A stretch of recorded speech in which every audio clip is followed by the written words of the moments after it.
Habari gani ndugu mpenzi mtazamaji wa Kibakwe TV? Karibu sana katika kipindi chako pendwa kabisa cha Ametekeleza Tuliomtuma. Na leo studio niko mimi Steven Spiriani Mwangosi, lakini siko peke yangu. Niko sambamba na Vaino Emmanuel. Lakini pia kama uonavyo hatuko peke yetu. Leo studio tuko na mgeni hapa. Naomba nimkaribishe rasmi aweze kujitambulisha mbele yako, uweze kufahamu tuko na nani hapa studio. Karibu sana. Asante. Majina yangu naitwa Tito Donat Mduile, natokea jimbo la Kibakwe, ambalo liko wilaya ya Mpwapwa. Ndio. Nafurahi kufika maeneo haya na kuongea na mtangazaji. Lakini hasa kuhusiana na jimbo la Kibakwe, kuna historia yake kwamba jimbo lina tarafa mbili, kata 18, vijiji 66 na vitongoji 324. Okay. Lakini ni jimbo ambalo lina jiografia ngumu sana kwa sababu ni jimbo ambalo lina milima mingi sana. Kwa hivyo ni jimbo ambalo namna ya kulihudumia ni lazima mtu awe na uthubutu. Lakini nimshukuru sana Mheshimiwa George Boniface Simbachawene, mbunge wa jimbo la Kibakwe, ndio kwa namna ambavyo anajituma sana kwenye jimbo lake. Ni jimbo kama nilivyosema hapo awali lenye jiografia ngumu, lakini ni jimbo ambalo lina changamoto nyingi sana. Na kuzungumzia changamoto, kwa mfano huko milimani nakosema, wakati anaingia Mheshimiwa George Boniface Simbachawene kulichukua lile jimbo, kuna maeneo yalikuwa kama visiwa. Ilikuwa shida sana huduma zozote zile kufika maeneo hayo kwa sababu maana yake wanamaanisha palikuwa hapafikiki. Okay. Yeah. Lakini baada ya kuingia kafungua hayo mabarabara. Kwa mfano kama sehemu moja kijiji cha kata ya Garigali, kuna kata ya Rufu, ndio, kuna kata ya Ota. Maeneo hayo wanalima mazao kama maharage, viazi mviringo. Lakini ilikuwa shida sana namna kwenda kuuza hayo mazao kwa sababu ya miundombinu. Lakini baada ya kuingia kafungua miundombinu, lakini kwa sasa hivi hapa wakulima wanaweza kupakia mazao yao na kusafirisha kwenda kutafuta soko mahali popote na wakauza kwa tija. Hiyo imeleta uchumi. Na ukienda sasa hivi hapa utofautisha kati ya hapo mwanzo na sasa. Watu wamekuwa na uchumi, watu wanajenga nyumba nzuri na fursa nyingi zimeingia maeneo hayo kwa sababu ya hiyo miundombinu. Yeah. Ni hatua kubwa sana ambayo mheshimiwa ameifikia kwa mujibu wa maelezo yako. Labda naweza nikakuuliza swali. Na kipindi hicho pia yeye anaingia, hata pia huduma ya afya walikuwa wanazipata huko na vituo vya afya huko milimani kwenye hizo sehemu ulizozungumzia, au hata vituo vya afya walikuwa washuke chini? Vituo vya afya walikuwa wanatakiwa washuke chini, ambapo vilikuwa kituo cha afya kiko Kibakwe na kingine kilikuwa kata ya Rudi, tarafa ya Rudi. Kwa hiyo vituo vilikuwa viwili.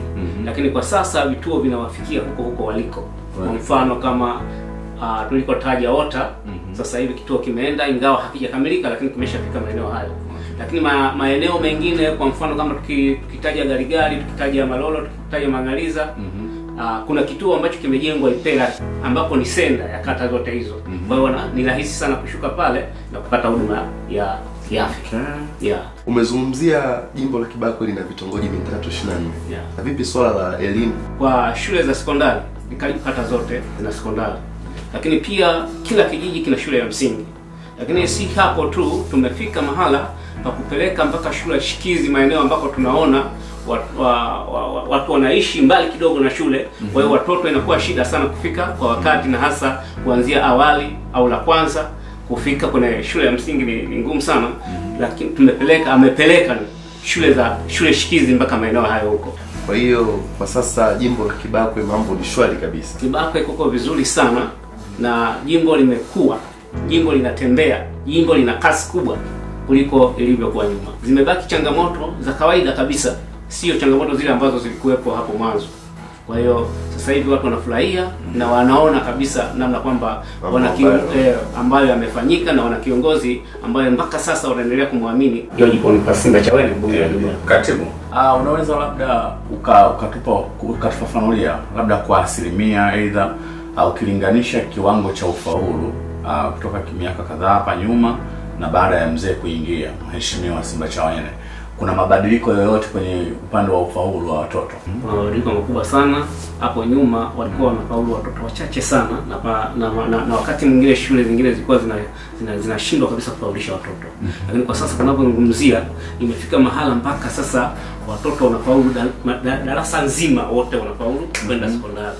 Kwa kuna utofauti mkubwa sana ukilinganisha sasa na hapo mwanzo. Nafikiri pamoja na watazamaji tungetamani kufahamu na hizi shule ambazo zinakuwa na mabweni, je, kuna mnazo pia huko au zile za day tu wanaenda na kurudi? Za day zipo na za bweni zipo. Okay, na labda zinaweza ukatupa namba, labda za bweni ziko ngapi, labda za day ziko ngapi? Shule za bweni 3. Za bweni ni 3. Ni 3. Lakini zingine zilizobaki bado ni za day, ingawa nazo tunaendelea. Mheshimiwa anaendelea kupigania afikishe nazo ziwe za bweni kama maeneo mengine. Na vipi kuhusu kwenye vituo vya afya, upatikanaji wa dawa na baadhi ya vitu vingine upo vipi kwa hali sasa hivi? Kwenye zahanati vifaa vinavyolingana na zahanati vinatosha. Vipo. Na kwenye kituo cha afya vifaa ambavyo vinahitajika kabisa kwenye kituo cha afya vipo. Okay. Yeah. Katika haya yote ambayo yametendeka, wananchi wa Kibakwe wanapokeaje? Wananchi wa Kibakwe wanafurahi sana na wanapokea kwa furaha mno, kwa sababu jimbo lilivyokuwa hapo mwanzo lilikuwa tete sana, na sasa jimbo linaonekana limefunguka kila mahali. Kwa hiyo wananchi wanafurahi sana na wanampongeza sana, lakini pia wanamshukuru sana Mheshimiwa George Boniface Simbachawene kwa kufanya haya yote. Nini wito wako kwa watu wa Kibakwe kuhusu tunapoelekea kwenye swala la uchaguzi wa mwaka huu? Sambamba na hilo mtangazaji, lakini nishukuru sana chama na serikali kwa sababu wamempa ushirikiano mkubwa sana Mheshimiwa George Boniface Simbachawene kwenye utendaji wake wa kazi. Ndio. Kuanzia ngazi ya wilaya, kata mpaka kwenye vijiji. Wamempa ushirikiano wa kutosha, pengine mpaka taifa pia. Mpaka taifa pia. Na pengine ndiyo chachu kubwa sana ya mafanikio ya jimbo la Kibakwe. Kabisa. Yeah. Kabisa. Yeah. Naam, mpaka kufikia hapa ndugu mpenzi mtazamaji, inatosha kusema kwamba tumefikia tamati ya kipindi hichi. Lakini nikukumbushe tu kwamba tamati ya kipindi hichi manake ni mwanzo wa kipindi kijacho. Chukua muda wako sasa kusubscribe kwenye YouTube channel yetu. Usiache kutufuatilia katika mitandao yetu ya kijamii ikiwemo Facebook, Instagram pamoja na Twitter ambayo kwa sasa hivi inafahamika kama X. Kwa pamoja tunasema Kibakwe TV pamoja sana.